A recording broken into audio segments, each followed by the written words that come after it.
या उत्साहात सहभागी होताना पाहायला मिळतं? दरवर्षी या स्वागत यात्रेमध्ये तरुणाईचा सहभाग खूप असतो, कारण की या डोंबिवलीला एक पार्श्वभूमी आहे, सांस्कृतिक नगरी म्हणून या डोंबिवलीला ओळखलं जातं आणि वेगवेगळे उत्सवाच्या माध्यमाने ही तरुणाई पुढे येत असते. याही वर्षी वेगवेगळे थीम्स घेऊन मेसेजेस घेऊन जे आहे तरुणाई रस्त्यावरती उतरलेली आहे. नक्कीच यंदाच्या वर्षी आपण पाहतोय की मराठी सण असतील, संस्कृती असेल, ते जपण्यासंदर्भात वेगवेगळे कार्यक्रम आयोजित केले जातात. गेल्या 2 ते 3 वर्षापासून ही संस्कृती जपण्याचं मोठ्या प्रमाणात काम आहे, ते वाढलेलं आहे.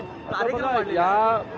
आपल्या सगळ्यांना अभिमानाची गोष्ट आहे. मराठीला देखील अभिजात भाषेचा दर्जा देण्याचं काम सरकारच्या माध्यमाने झालेलं आहे आणि वेगवेगळे सण असतील, वेगवेगळे आपले किल्ले असतील, मंदिरं असतील, या सगळ्यांची, त्याचबरोबर डागडुजी असेल, त्याचबरोबर तिकडे पर्यटनाला चालना असेल, म्हणजे आपली संस्कृती कशी पुढे जाईल याच्यावरती भर देण्याचं काम गेल्या 2.5 वर्षाच्या सरकारमध्ये देखील झाले आणि आत्ताही झालेलं आहे.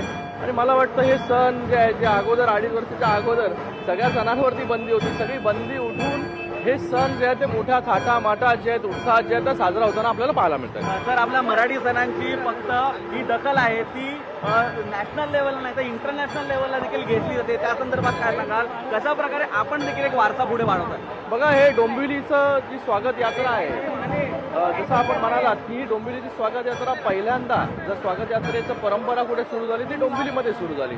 तर साहजिकच त्याची दखल जी आहे, स्वागत यात्रा म्हणाल की सगळ्यात अगोदर डोंबिवली आणि नंतर मग पुणे, ठाणे या सगळ्या गोष्टी ज्या आहेत त्या आपल्या पुढे येतात.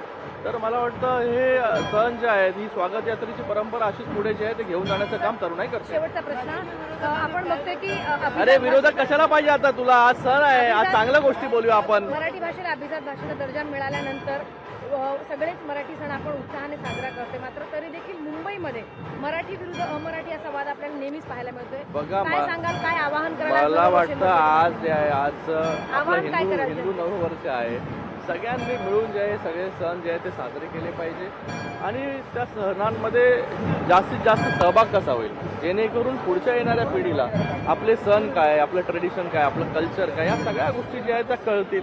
आज तीच परंपरा आम्ही डोंबिवलीच्या स्वागत यात्रेच्या माध्यमाने पुढे घेऊन जातोय. मी देखील जेव्हापासून खासदार झालो, एकही वर्ष न चुकता जे आहे त्या स्वागत यात्रेमध्ये सहभागी होतोय. कशा प्रकारे विकासाची गुढी, शेवटचा प्रश्न, विकासाची गुढी आहे ती यापुढे लावली जाणार आहे? बघा, हे सरकार जे आहे फक्त विकासात्मक काम करत आहे. 2.5 वर्ष ज्या प्रकारे माननीय मुख्यमंत्री एकनाथजी शिंदे साहेब असतील यांच्या नेतृत्वाखाली आम्ही काम केलं, त्यानंतर पुन्हा सत्ता जी आहे ही महायुतीला लोकांनी दिली. आज मुख्यमंत्री महोदय म्हणून देवेंद्र फडणवीस जे आहेत त्यांच्या नेतृत्वाखाली जे आहे हे सरकार काम करताना गेल्या 2.5 वर्षामध्ये ज्या ज्या योजना आम्ही सुरू केल्या, आज महाराष्ट्र इन्फ्रास्ट्रक्चरमध्ये नंबर 1 आहे, आज महाराष्ट्र स्टार्टअप्समध्ये नंबर 1 आहे, आज महाराष्ट्र जो आहे तो FDI मध्ये नंबर 1 आहे. सगळ्या बाबतीमध्ये जे आहे ते महाराष्ट्राला नंबर 1 ठेवण्याचं काम जे आहे ते आम्ही हे सगळी मंडळी करतायत आणि महाराष्ट्र एक मोठं राज्य आहे. हे राज्य जे आहे हे पूर्ण भारताला पुढे घेऊन जाण्यासाठी काम इथे करतंय. तर ही विकासाची गुढी जी आम्ही रोवलेली आहे 2.5 वर्ष अगोदर, ती अशीच जी आहे ही उंच ठेवण्याचं काम जे आहे ते येणाऱ्या काळामध्ये पण आम्ही करणार आहोत. थँक्यू. लोकशाही मराठी ऐका, पहा, जागरूक रहा.